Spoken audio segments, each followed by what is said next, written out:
Hello, ladies and gentlemen.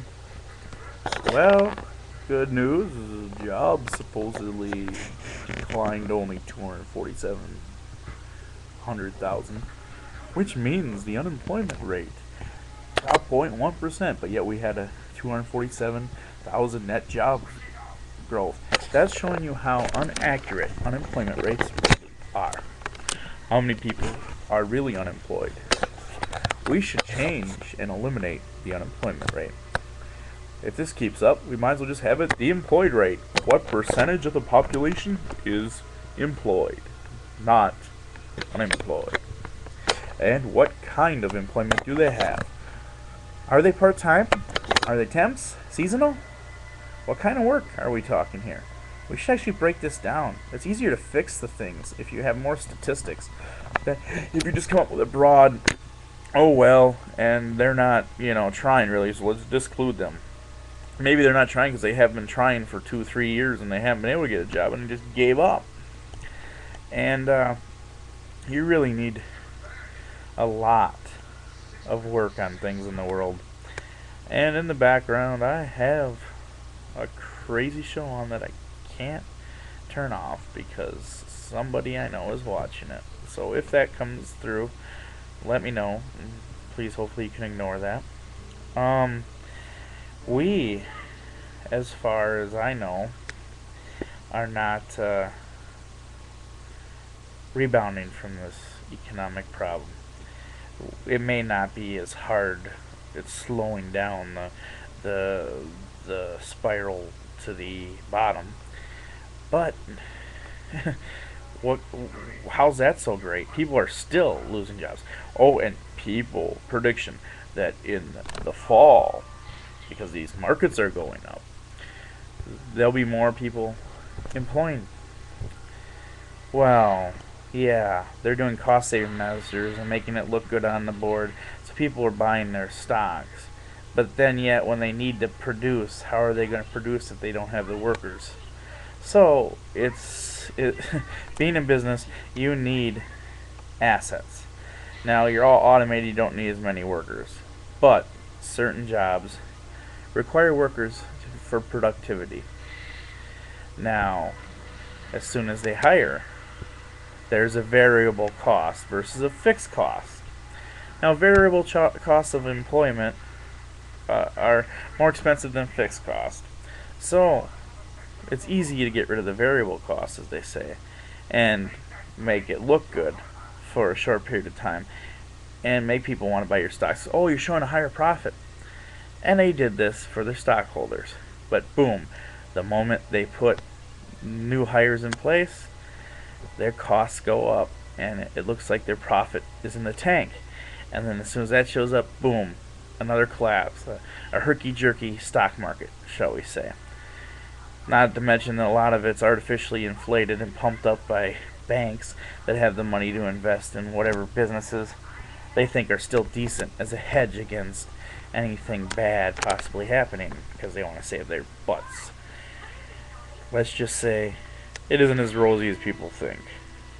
They want you to be positive because if you can be positive, they might be able to overcome what's really going on because people's confidence in the dollar is what controls the price of it. But the problem is it's on the world currency. And if people worldwide don't have any confidence in it, we're in trouble. So, I hope inflation doesn't hit. It could hit. Now, if hyperinflation hits, all the people that are on fixed income, pensioners, are, well, excuse the pun, wiped out. It won't take long. They won't be able to afford things. And then people that are employed are probably going to want to be paid daily because what's the, oh, you're getting paid $7.40 an hour, you're getting paid $12 an hour. Wow, what good does that do? You can't even get the gas to get to work because price goes through the roof. So how are you going to stay employed if you're only making X amount of dollars and everything goes up? They'll end up having to pay people daily until your cart and wheelbarrow's full.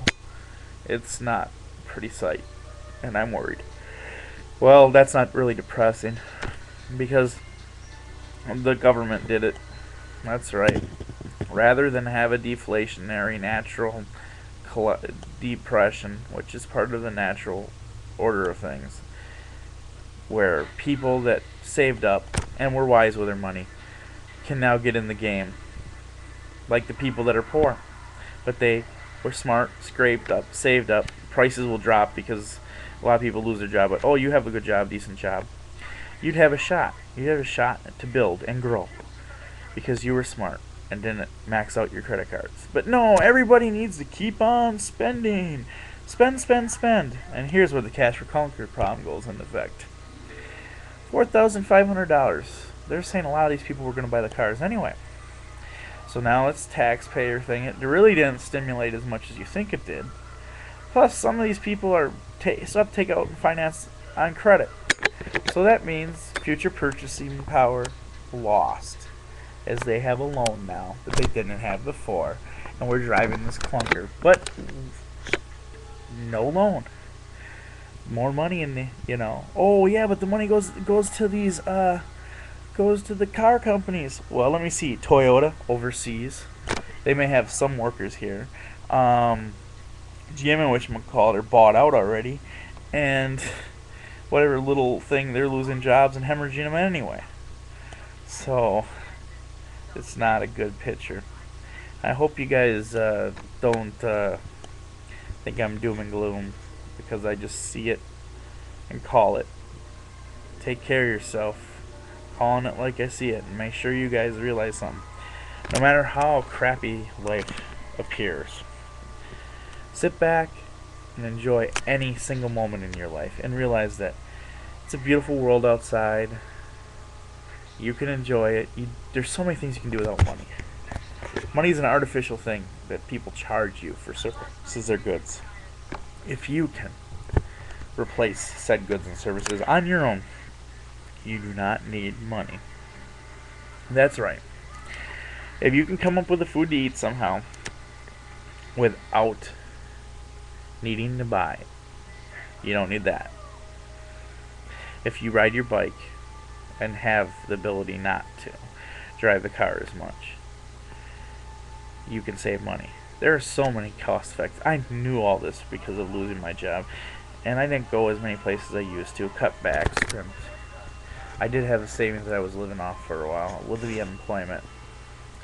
So, people, you might want to look at ways of becoming more self-sufficient and enjoying the small things in life. Cooking more at home. I know how some people don't like the Food Network and other things. I like Hell's Kitchen. I think that's entertaining, cussing and swearing at the people because they're doing a crappy job of making your food in the back, but full on see it as they mess up. Humans mess up, but then having it pointed out at them, because I know in even the best kitchens, mistakes happen. Having done short order work, I like good food, but a lot of it is not good for me, and I've realized that over the years. And hopefully I can drop another 50 pounds as we continue on this road. Take care, guys. God bless. Well, let's stop right there. That's something that comes from my grandma that I say on automatic recall. Take care of yourselves. Bye.